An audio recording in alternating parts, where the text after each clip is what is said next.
Welcome to BayaTube, your channel for Ethiopian insights and stories. So, let's talk about something that doesn't usually get a lot of applause: paying taxes. It's that thing we all do, kind of like going to the dentist. You know it's important, but you're not exactly throwing a party about it. But what if the government decided to throw a party for you? And not just any party, but one where the main gift is a diplomatic passport. On September 27, 2018, that's exactly what happened in Ethiopia. Prime Minister Abiy Ahmed stood up and made an announcement that turned heads. He declared the country's most loyal, high-level taxpayers would receive an incredibly prestigious travel document, a reward typically reserved for ambassadors, high-ranking officials. This was a bold move, a new chapter in recognition. Not a casual thank you scribbled on a napkin, but a formal, high-profile declaration at a major fiscal event. The core policy was simple yet profound. Achieve Platinum Taxpayer status for 4 consecutive years, and you'd be honored with a diplomatic passport.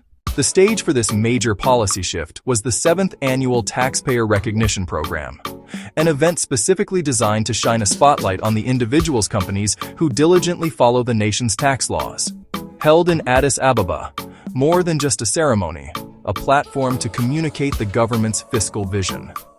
The presence of Prime Minister Abiy Ahmed alongside other senior government officials and the taxpayers themselves, it transformed a typically administrative topic into a national celebration, putting tax compliance at the center of the conversation about Ethiopia's progress and prosperity. The program itself had a tiered structure for recognition. The numbers from the 2018 event paint a clear picture of this system. A total of 700 taxpayers were honored at the platinum level, the highest tier, 105 taxpayers at the gold level, another 350 at the silver level.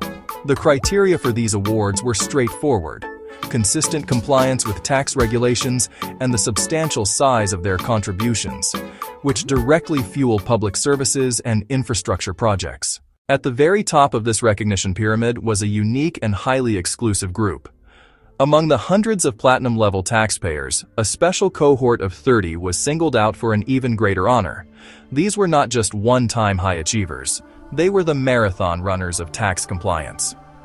This elite group had maintained their platinum status for 4 consecutive years, demonstrating an extraordinary level of consistency and dedication. Their sustained performance showed a stable financial foundation and, more importantly, a long-term commitment to supporting the nation's public finances. The government wanted to make it clear that while all compliance is valued, this kind of steadfast loyalty deserved a category of its own. This is where the diplomatic passport comes into play as the ultimate reward. For these 30 long-term platinum winners, the award was more than just a certificate or a trophy. It was a tangible symbol of their elevated status as key national contributors. Beyond the awards and the headline-grabbing passport announcement, the 2018 event also served as a launchpad for the modernization of Ethiopia's tax administration system.